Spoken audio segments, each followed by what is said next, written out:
Hi everyone, this is Dave, and in today's video I want to talk to you about the options that you have for capturing video for YouTube.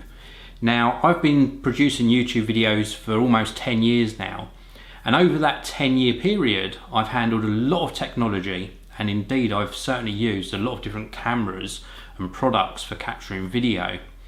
Now, one of the most frequently asked questions I get is which camera should I buy, or what lens should I buy, or how much should I spend? And the main advice I can give you is it's not all about how much you spend, it's about how you use that product or that camera to capture good quality video.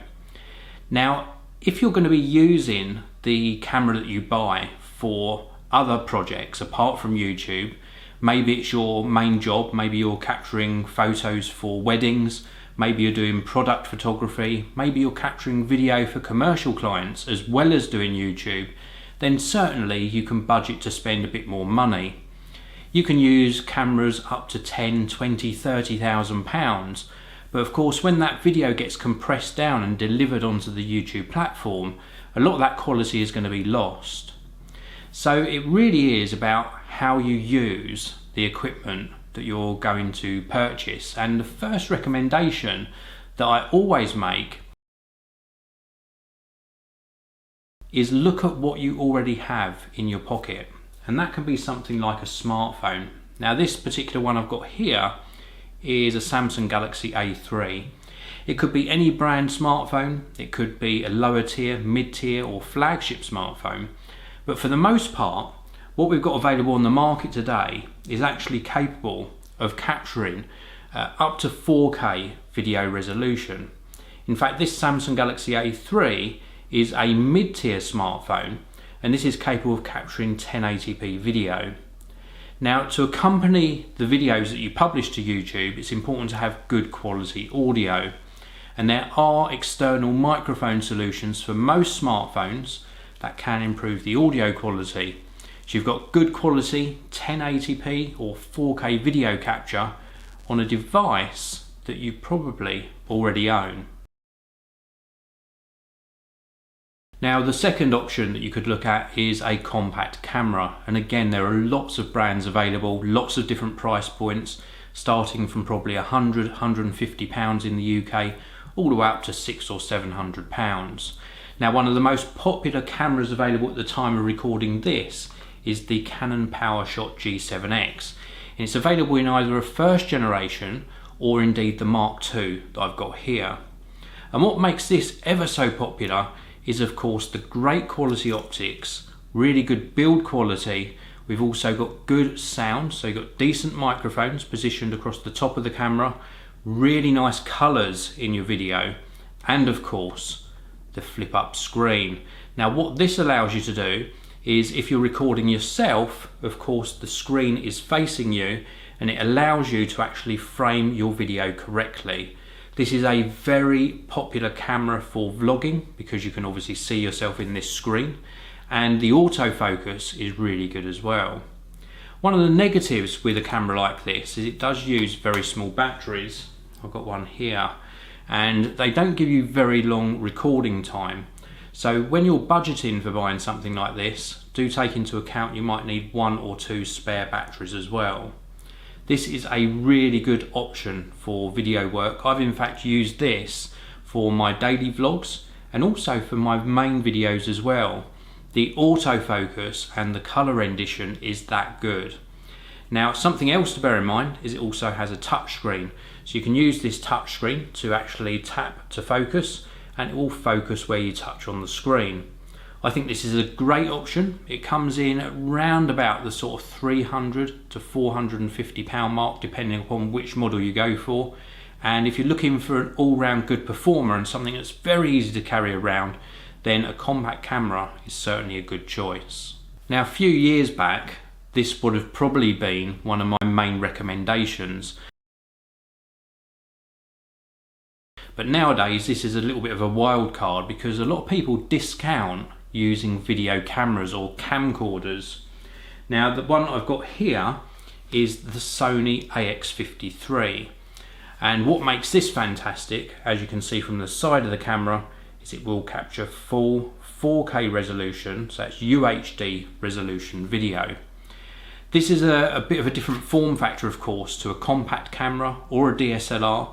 It's sort of cylindrical shaped. You hold it like this, so a lot different.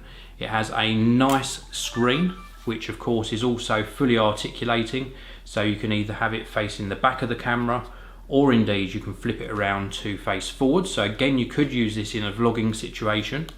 It's also got a touch screen, so it has those same features as on the Canon G7X, where you can tap on the screen to set your focus point.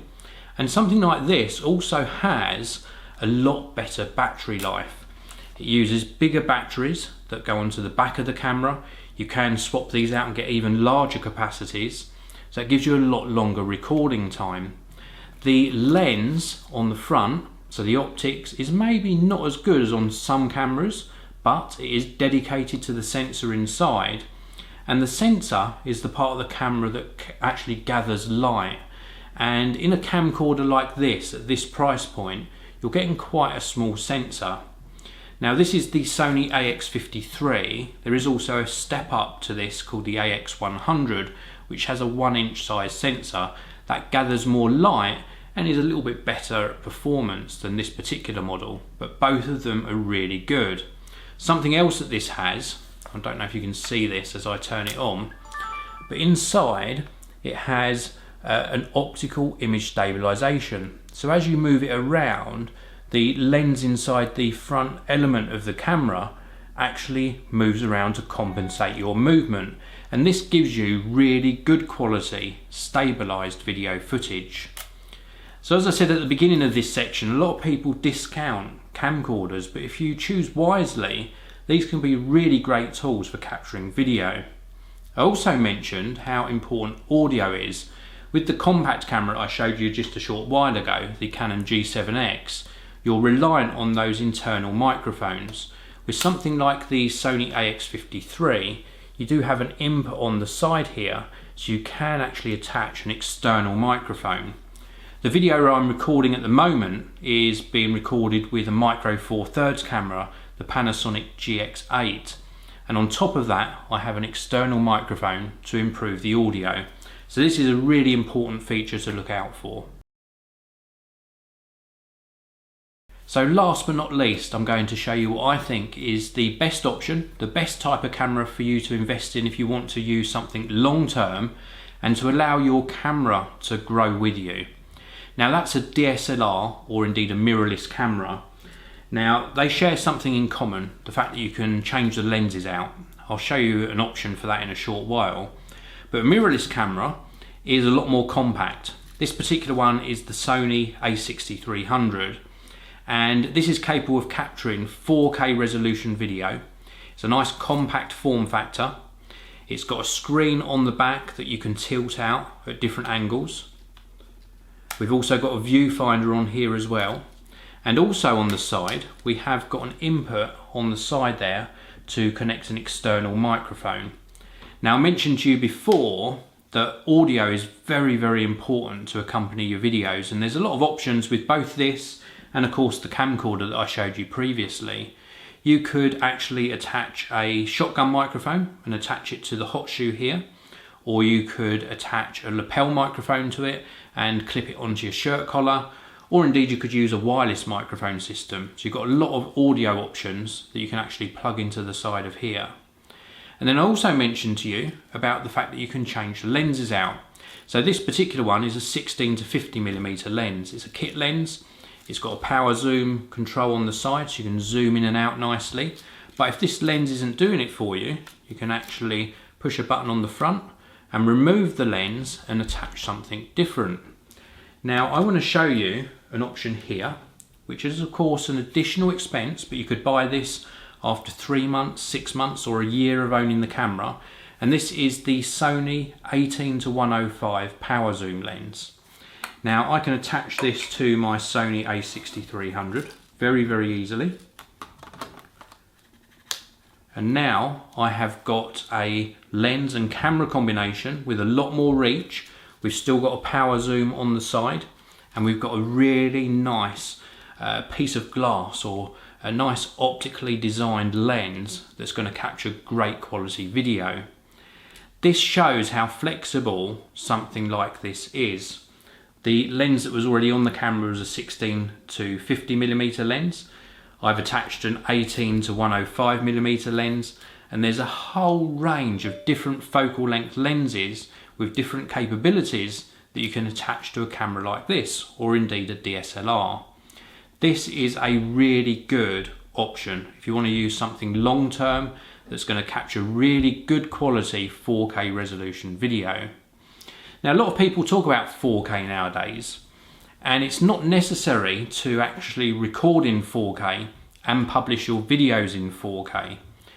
What that resolution actually gives you is the ability to still produce 1080p full HD videos, but you can use the resolution that this camera actually captures and crop in on certain sections of the video. Much like you're seeing now, I'm recording this very video in 4K, but I've actually zoomed into this area so you can see a close-up of the Sony a6300. It means that you've got a very flexible solution to producing great quality videos. Now, the last thing I want to talk to you about is where do you purchase all of this gear and how do you find out what the best price is? Well, I'll leave a link to a website in the video description where you can search the very latest and best prices on camera equipment. And also I want to mention Park Cameras.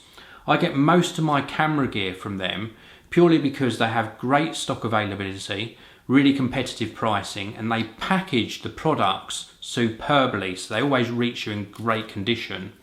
This particular lens, the 18 to 105mm, was from Park Cameras, and it's a fantastic piece of kit. And I know that I've got peace of mind that they offer great customer service, so if I need any help somewhere down the road, they're only a phone call away. So anyway, that's it for this video. I've shown you a lot of options here of what you can use to actually capture great quality video for your YouTube channel. If you've got any questions at all, please do leave them in the comment section below. I hope you found it interesting and useful, and I'll see you in another video very soon.